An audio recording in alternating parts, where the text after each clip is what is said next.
Hello प्यारे प्यारे little masters, how do you do. आज मैं आपके पास में एक ऐसा टॉपिक लेकर आई हूँ, बहुत इंटरेस्टिंग वाला। टॉपिक है हमारा कि granted time and branded last. आपको समझ आया? नहीं समझ आया होगा ना। हाँ, ये टाइम टाइम तो हर टाइम ग्रांटेड होता है, तो लेकिन हम अभी जिस काल में जी रहे हैं, हम जिस एरा में जी रहे हैं, ये हमारे को बहुत ग्रांटेड है। ये आपको मैं बताती हूँ कैसे ग्रांटेड है। बच्चों देखो, पहले पहले समय में ना बहुत लंबी लंबी उम्र हुआ करती थी, बहुत लंबी लंबी आयु हुआ करती थी, और आज कितनी कम हो गई है। ऐसा सोचो, पहले तीर्थंकर थे ना भगवान आदिनाथ भगवान, तो उनकी आयु थी 84 लाख पूर्व। और एक पूर्व कितना होता है? 67,77,000 करोड़ी वर्ष का होता है। एक पूर्व कितना सारे साल होते हैं एक पूर्व के अंदर, और वो 84 लाख पूर्व की आयु थी। और उतने ही उनकी लंबी साधना चलती थी, थोड़ी सी साधना से काम नहीं चलता था उस समय। पूरा त्याग लंबे टाइम तक। और आज हमें ग्रांटेड टाइम मिला है ना, तो आज हम थोड़ा सा भी धर्म ध्यान कर लें, थोड़ा सा भी त्याग कर लें, तो उसका बहुत बड़ा रिवॉर्ड मिलता है। ये भी पता है ना आपको। कहते हैं पहले तो समुद्र में एक अंगूठी गिर जाए, उसको खोजने में कितना नहीं मिलेगी ना वापस वो अंगूठी। वो रिंग समुद्र में गिर जाए तो, है ना। और आज तो एक छोटे से बाल्टी के अंदर रिंग गिर जाए तो बोलो मिल जाएगी ना। हाँ, इतना फर्क है। ठीक है, लंबी आयु नहीं है आज, लेकिन जितनी हमको छोटी आयु में मिली है ना, वो भी बड़ी ग्रांटेड है। कैसे ग्रांटेड है? देखो, हमने बहुत बहुत जन्म मरण करे हैं, पता है ना। हम कभी सांप बिच्छू भी बने होंगे, कभी नरक में भी गए होंगे, कभी हम कीड़े मकोड़े भी बने होंगे, हैं। तो सारी 84 लाख योनियाँ हमने पार करी हैं। सबसे ज़्यादा फिर हम सुप्रीम स्टेज पर आए हैं, मनुष्य बने हैं। और मनुष्य भी हम बहुत बार बन गए हैं, ऐसा नहीं कि पहली बार बने हैं। बहुत बार हमें मनुष्य जन्म मिला है, लेकिन कभी हम नीच गोत्र में चले गए, यानी हमारे काम अच्छे नहीं हुए, हमें अच्छा परिवार नहीं मिला, अच्छा देश नहीं मिला, अच्छा समय नहीं मिला हमको। और हमारी अच्छी आदतें नहीं थी उस वक्त। कभी हम अंधे बने, कभी हम पागल दिमाग वाले बने, कभी हम क्या क्या बने पता नहीं। और इस टाइम अपने को देखो, हमें क्या नहीं मिला। देखो आप, हमें अच्छे तो परिवार मिले, अच्छे पेरेंट्स मिले, हमें कोई दिक्कत नहीं है खाने पीने की। जैसे कहते हैं ना, चांदी का चम्मच मुंह में लेकर पैदा हुए, अच्छे अच्छे हेल्दी और वेल्दी परिवार में हम पैदा हुए हैं। और अपने फिजिकल बॉडी भी हमारी स्ट्रॉन्ग है, सारी हमारे शरीर की जितने भी ऑर्गन्स हैं सब ठीक ठाक हैं, माइंड भी हमारा अच्छा है, हमें कानों से सुनाई भी पूरा पूरा देता है, दिखाई भी अच्छा देता है, सारा हमारा शरीर बहुत बढ़िया है। और बाहरी कंडीशंस भी हमारी सारी बहुत अच्छी हैं। फिर हमें जिनवाणी मिली, जैन धर्म मिला, श्रद्धा मिली, हमें विश्वास मिला कि हमारे तीर्थंकर भगवंत सर्वज्ञ, वो सारी बातें जो इतनी भी बताई हैं उन्होंने, वो सही बताई हैं। ये सब कुछ हमें प्राप्त हुआ ना। तो आज हमें मालूम चला कि ये अवसर्पणी काल, अब ये शब्द मेरा बड़ा अटपटा लगा हो तुमको। क्या शब्द बोल दिया मैंने? अवसर्पणी काल। देखो बच्चों, अव का मतलब है कम, कम कम होना, अवमान, अवगाहना, अवहेलना। अव का मतलब घटते जाने वाला। और अवसर्पणी, सर्पणी यानी सांप, सर्पणी यानी सांप, मादा सांप, फीमेल स्नेक। तो अवसर्पणी का मतलब हो गया कि उससे ना ये समझाया है।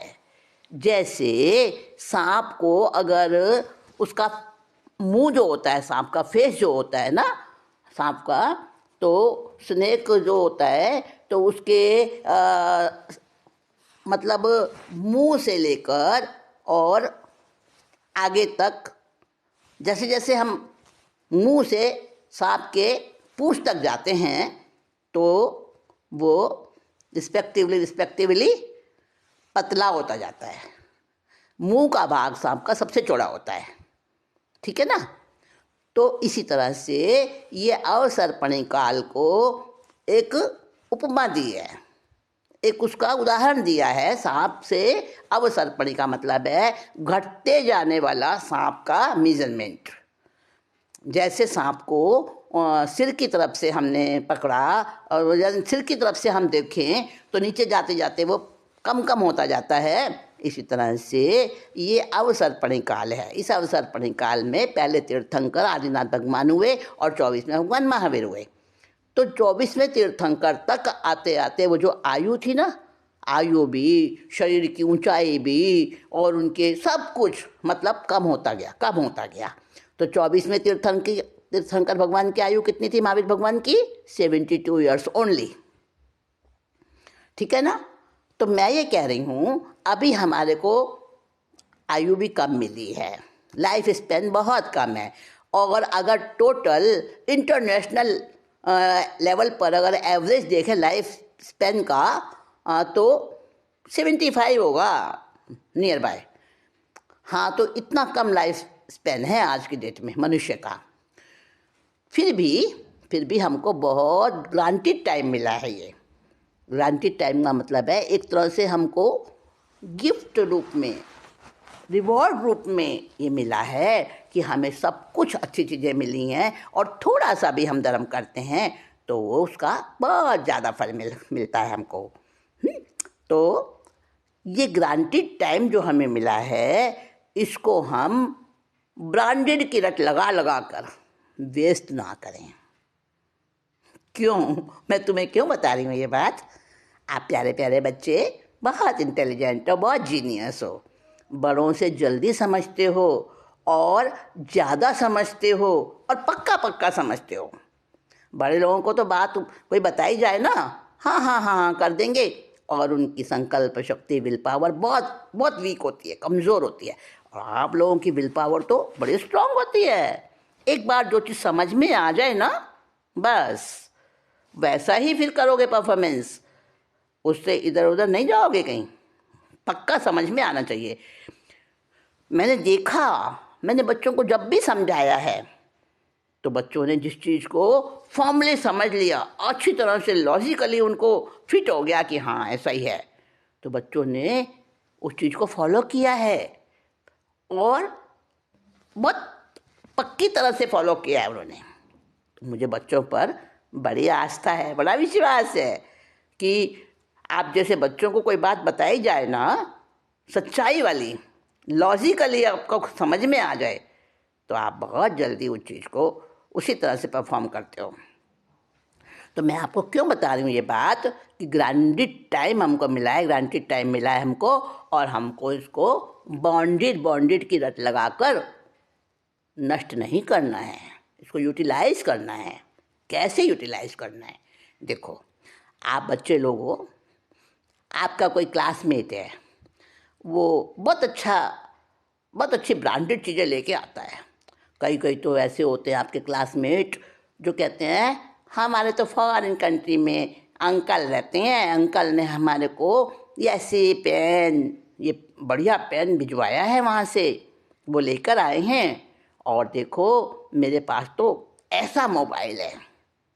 उनके किसी के शू इतने ब्रांडेड होते हैं, किसी की ड्रेस इतनी ब्रांडेड होती है, और तो और लंच बॉक्स तक। फिर आप अपने पेरेंट्स से कहते हो हमें भी चाहिए, ऐसे ही चाहिए। हाँ, मानती हूँ ब्रांडेड चीज़ें अच्छी होती हैं, अच्छी दिखती हैं, ड्यूरेबल होती हैं, ज़्यादा चलती हैं, सब कुछ ठीक है। उनकी अच्छी मतलब परफॉर्मेंस होती है उनकी, सब कुछ बात आपकी मैं मानती हूँ, बिल्कुल ठीक है। लेकिन बच्चों, जब ब्रांडेड चीज़ें जो होती हैं ना, जितनी ज़्यादा उसके अंदर कलाकारी होगी, जितनी सूक्ष्म कलाकारी होगी, कलाकारी समझते हो ना, स्किलफुल, है ना, जितना उसके अंदर एक क्या कहना चाहिए आज की लैंग्वेज में, नैनो टेक्नोलॉजी वाला सिस्टम, तो जितना ज़्यादा होगा उतनी ज़्यादा उसमें क्रिया भी लगेगी। आप क्रिया नहीं समझते हो। क्रिया का मतलब है कि हिंसा, आरंभ समारंभ उसमें उतने ही ज़्यादा होता है। समझे? नहीं समझे। आरंभ समारंभ क्या होता है नहीं समझे। देखो, हिंसा समझते हो ना, किसी को मारना, लेकिन 10 में से 1 प्राण की हिंसा कर दी, वो भी हिंसा है। ये बात नहीं समझ में आई होगी आपको। हाँ, मैं बताती हूँ। 10 प्राण होते हैं हमारे, बाहर के शरीर के 10 प्राण होते हैं। जीवन में जो हम जीते हैं उसके 10 प्राण होते हैं, और हमारी आत्मा के यानी रियल वाले 4 प्राण होते हैं। वैसे तो ये भी 4 ही होते हैं, 10 नहीं होते। 4 के 10 बन गए हैं। 4 कौन से? इंद्रियों के प्राण, योगों के प्राण, और श्वास के प्राण, और आयु का प्राण। 4 ही हो गए ना। तो इंद्रियां हैं 5। तो 5 इंद्रियां कौन सी हैं? हमारे कान, हमारी आँखें, हमारी नाक, हमारा जीभ और हमारी स्किन। ये 5 हमारी इंद्रियां हैं। अब इन 5 इंद्रियों के अलग अलग प्राण हैं। श्रोतेंद्रिय बल प्राण, चक्षु इंद्रिय बल प्राण यानी आँख वाला, और घ्राणेन्द्रिय बल प्राण यानी नाक से जो हम सुगंध लेते हैं, और रसनेन्द्रिय बल प्राण यानी हम जो टेस्ट लेते हैं, और स्पर्शेंद्रिय बल प्राण यानी जो हम टच करके ना हमें इंफॉर्मेशन मिलती है हमारे बॉडी से टच करके। तो ये 5 प्राण हो गए 5 इंद्रियों के। मनोबल प्राण, वचन बल प्राण और काया बल प्राण, ये 3 हमारे योगों के प्राण हो गए। और 1 आयुष्य बल प्राण और 1 श्वासोश्वास बल प्राण। तो ये 10 प्राण होते हैं। ये बाहर के होते हैं, शरीर के होते हैं, जीवन के होते हैं। और 4 प्राण होते हैं आत्मा के साथ, जो कि सिद्ध भगवान के भी होते हैं, परमात्मा के भी होते हैं। तो वो होते हैं अनंत ज्ञान, अनंत दर्शन, अनंत सुख, अनंत वीर्य। ये सब में होते हैं, हमारे में भी हैं चारों भाव प्राण, लेकिन हम उनकी तरफ ध्यान नहीं देते। हम बाहर के शरीर से जुड़े हुए हैं तो हमें शरीर के प्राणों का पता चलता है। अब इसमें से मैंने कहा किसी एक प्राण की हिंसा कर दी, वो भी हिंसा हो गई। जान से तो नहीं मारा किसी को हमने। मान लो कोई जानवर है, उसको हमने जान से तो नहीं मारा। ज़्यादातर तो मोस्टली बच्चे डॉगी को पत्थर मारते हैं खेल खेल में, है ना। लेकिन वो खेल खेल में भी कर्म बांध लेते हैं। वो तो मज़े मज़े में करते हैं, एंजॉयमेंट के तौर पर। लेकिन उस जीव को तो तकलीफ पहुंचती है ना, उस डॉगी को तो दर्द होता है ना जब तुम पत्थर मारते हो। हाँ, तो किसी ने डॉगी के पैर में पत्थर मारा, अब उसके एक पंजे में चोट लग गई, उसकी टांग टूट गई। तो उसका बल प्राण तो खत्म नहीं हुआ, लेकिन उसको चोट लगी, हर्ट हुआ उसको। अगर किसी ने आँख में मार दिया पत्थर तो उसकी आँख फूट गई ना, तो उसका चक्षु इंद्रिय बल प्राण को हानि पहुंची ना, तो उसकी हिंसा हुई। मारा तो नहीं सचमुच में, प्राण तो हरे नहीं उसके, लेकिन एक प्राण की भी हिंसा कर दी तो वह हिंसा हो गई। तो मैं जो आपको बता रही थी, जितनी हम ब्रांडेड चीज़ें लेते हैं, जितनी हमारी टेक्नोलॉजी जो और ज़्यादा माइन्यूट होती जाती है, उतना ज़्यादा हमें हिंसा भी लगती है। तो हम ब्रांडेड चीज़ों की रट लगाते हैं, और ब्रांडेड चीज़ों की रट लगाकर, और जब ब्रांडेड चीज़ हमको मिल जाती है तो बड़े खुश होते हैं, दिखाते हैं लोगों को, बड़ी अपनी शान बगाड़ते हैं। और एक बात और बताऊं, जितना हम वो सुख मानते हैं ना, खुशी होती है हमें, और खुशी में सुख होता है ना, अच्छा लगता है, सेटिस्फैक्शन मिलता है। तो वो सेटिस्फैक्शन झूठा है। यहाँ संसार में जितना हम सेटिस्फैक्शन लेते हैं, उसके बदले में बहुत चुकाना पड़ता है। एक छोटी सी बात बताती हूँ। एक बार एक राजा था, तो उस राजा ने अपने सर्वेंट को कहा कि मेरी तू बेडिंग कर दे, मतलब बिस्तर बिछा दे मेरा। और बहुत उसने बिस्तर उसका सॉफ्ट था, ऊपर से फूल बिछाए अच्छे अच्छे उसमें, और सॉफ्ट उसने बिछौना बिछाया। तो उस सर्वेंट के मन में आया कि देखूं तो सही कितना सॉफ्ट है। वो उसके ऊपर लेट गया, लाई ऑन कर लिया उसके ऊपर और लेट गया। अब इतनी देर में तो वो राजा आ गया, और राजा को बड़ा गुस्सा आया, तेरी इतनी हिम्मत, तू मेरे बिस्तर पर लेटे। उसने बड़ा रिक्वेस्ट किया, माफ़ी मांगी, बहुत बहुत उसने अपना जुर्म मंजूर किया और कहा मेरे से गलती हो गई, आगे से कभी नहीं करूँगा। लेकिन राजा को तो गुस्सा बहुत ज़ोर से आया। उसने कहा इसको 100 कोड़े लगाए जाएं। अब वो 100 कोड़े लगाए शुरू हो गए उसकी नंगी पीठ पर, और कोड़े मारने शुरू कर दिए, चाबुक लगाने शुरू कर दिए। अब उसकी एक चाबुक पड़ता, खाल उधड़ती, उसको दर्द होता और वो चिल्लाता, अरे नहीं छोड़ दो, माफ़ कर दो। दूसरा कोड़ा लगता, फिर चिल्लाता। 50 कोड़े लगने तक तो वो खूब चिल्लाता रहा, और राजा हंसता रहा, देखा देखा, और सो मेरे बिस्तर पे, अब मज़ा आया तेरे को। और 50 कोड़े तक तो वो चिल्लाता रहा, मतलब माफ़ी मांगता रहा, और 50 कोड़े लगने के बाद एकदम से हंसने लगा। और कोड़ा लगता तो वो हंसता, वाह वाह। तो राजा को बड़ा आश्चर्य हुआ। उसने कोड़े वाले को रोका इशारे से, और उसको पूछा हंस क्यों रहा है। उसने कहा बस ऐसे ही, तो तेरे दर्द नहीं हो रहा कोड़े लगने से। नहीं साहब, दर्द तो हो रहा है। तो पहले तो तू चिल्ला रहा था, अब तो तू हंसता है हर कोड़े के ऊपर, ऐसा क्यों, बता जल्दी, तो और कोड़े मारूंगा। उसने कहा राजा साहब, मैं इसलिए हंस रहा हूँ कि मेरे दिमाग में, मेरे मन में एक ख्याल आया। ख्याल ये आया कि मैं तो 2 सेकंड के लिए सोया था उस बिस्तर के ऊपर, तो मेरे को 100 कोड़े लगने का दंड मिला, इतनी पनिशमेंट मिली। और राजा साहब तो रोज़ सोते हैं, पूरी पूरी रात सोते हैं, रोज़ सोते हैं इसी बिस्तर पर, उनको कितनी पनिशमेंट मिलेगी। समझ गए, इसने गहरी बात कह दी। अब राजा ने ये सुना और उसको चिंतन में डूब गया। सोचा हाँ, मैं जितना सुख भोगता हूँ ना, उस सुख भोगने की कीमत भी तो चुकानी पड़ेगी ना मुझे। और एक बात बताऊं बच्चों, ब्रह्मदत्त चक्रवर्ती था। तो ब्रह्मदत्त चक्रवर्ती, हाँ चक्रवर्ती होते हैं, पूरी दुनिया के राजा होते हैं, वो एक छत्र राजा होते हैं, अकेला राजा होता है पूरी दुनिया का, जितनी धरती होती है सबका अकेला राजा होता है, उसे चक्रवर्ती कहते हैं। तो वो चक्रवर्ती नाम, ब्रह्मदत्त नाम था उनका। तो ब्रह्मदत्त चक्रवर्ती के बारे में आया है हमारे आगमों के अंदर कि एक श्वासोश्वास में जितना उसने यहाँ पे सुख भोगा, 700 वर्ष की आयु थी उसकी। वो 12वां चक्रवर्ती था, लास्ट चक्रवर्ती था। तो 700 वर्ष की उसकी आयु थी। 700 वर्ष उसने जितना मतलब चक्रवर्ती का सुख भोगा एक श्वासोश्वास में, जो कि सुख नहीं है, ये रियल सुख नहीं है, ये वर्चुअल सुख है। हमने सुख मान रखा है, पर सुख है नहीं ये। सच्चा सुख तो अपने आत्मा का सुख होता है। अभी मैं आपको वहाँ नहीं ले जा रही हूँ, मैं बात बता रही हूँ कि संसार में हम 2 सुख भोगते हैं, जो सेटिस्फैक्शन हमारे को आता है, जो हम एंजॉय करते हैं, जितना भी एंजॉय करते हैं ना। तो एक श्वासोश्वास में जितना वो सुख भोगता था, उस एक श्वासोश्वास के बदले नरक के अंदर 33 सागरोपम तक उसको लगभग 12 लाख पल्योपम तक नरक के दुख भोगने पड़े। 12 लाख पल्योपम तक। पल्योपम कितना होता है?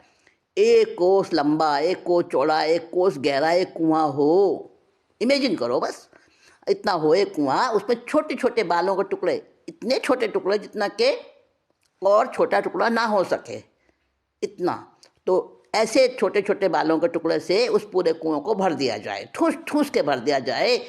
हाँ, तो उसमें से ठूस ठूस के पूरा कुआं भरने के बाद, ऊपर तक भरने के बाद बालों के टुकड़े से उसमें 100 वर्ष के बाद एक टुकड़ा निकाला जाए, फिर 100 वर्ष के बाद एक बाल का टुकड़ा, फिर 100 वर्ष के बाद एक बाल का टुकड़ा निकालते निकालते जब वो पूरा खाली होगा उसको कहते हैं एक पल्योपम समय। जितने समय में वो खाली होगा एक पल्योपम। और ऐसे 10 करोड़ 10 करोड़ गुना 10 करोड़ 10 करोड़ और करोड़ा करोड़ी, यानी 10 करोड़ को 1 करोड़ से गुना करो, उतने पल्योपम का एक सागरोपम होता है। और 33 सागरोपम तक एक श्वासोश्वास जितना यहाँ पर जो एंजॉयमेंट करते हैं उसका 33 सागरोपम तक उसका भुगतान करना पड़ता है। इतनी पनिशमेंट हमारे सुख की हमको चुकानी पड़ती है बदले में। तो जो हम ब्रांडेड चीज़ें लेते हैं, हमारे पेरेंट्स को भी तकलीफ़ होती है। आपके पेरेंट्स को तकलीफ़ होती है ना कि ब्रांडेड चीज़ें तो कॉस्टली आती हैं, और फिर आप जिद करते हो, उनकी पॉकेट उतनी है कि नहीं है, फिर भी वो अपने बच्चों की खुशी के लिए करते हैं। तो बच्चों, आप तो एन्जॉयमेंट कर लेते हो, अब तो आपको क्या पता पेरेंट्स कहाँ से लाते हैं, कितना मुश्किल उनको पैसा कमाना पड़ता है। आप तो डिमांड कर देते हो।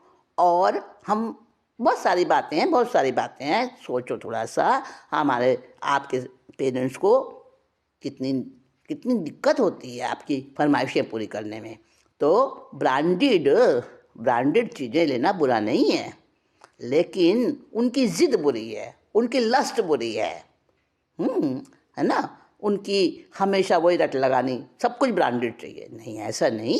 अगर हमारा थोड़े से सस्ते में भी काम चल जाता है तो हिंसा कम लगेगी हमको हिंसा कम लगेगी, और हम हिंसा कम करेंगे तो हमारे कर्म बंध भी कम होंगे, और फिर हमको पनिशमेंट भी कम मिलेगी। समझ गए ना बात? हाँ बच्चों, आप बड़े समझदार हो और मेरी बातों को समझना। मैं शास्त्र के उदाहरण से बात करती हूँ आपसे, और शास्त्र किसने बताए? किसकी वाणी है? सर्वज्ञों की वाणी है ना, किसी ऐसे वैसे की वाणी नहीं है। तो सर्वज्ञों की वाणी पर हमें श्रद्धा हो, हम उसका बहुमान करें, हम उसका सम्मान करें, और उसी के अकॉर्डिंग अपने आप को हम ढालें, अपने आप को वैसा ही मोल्ड करें। जीवन हमारा बहुत इम्पॉर्टेंट है, बड़ा ग्रांटेड है, इसको हम ब्रांडेड काम तो करें, हाँ वो तो करें बढ़िया बढ़िया काम, लेकिन ब्रांडेड चीज़ों की रट लगा के एंजॉयमेंट में फालतू में अपने कर्म बंधन करके इसको ना बर्बाद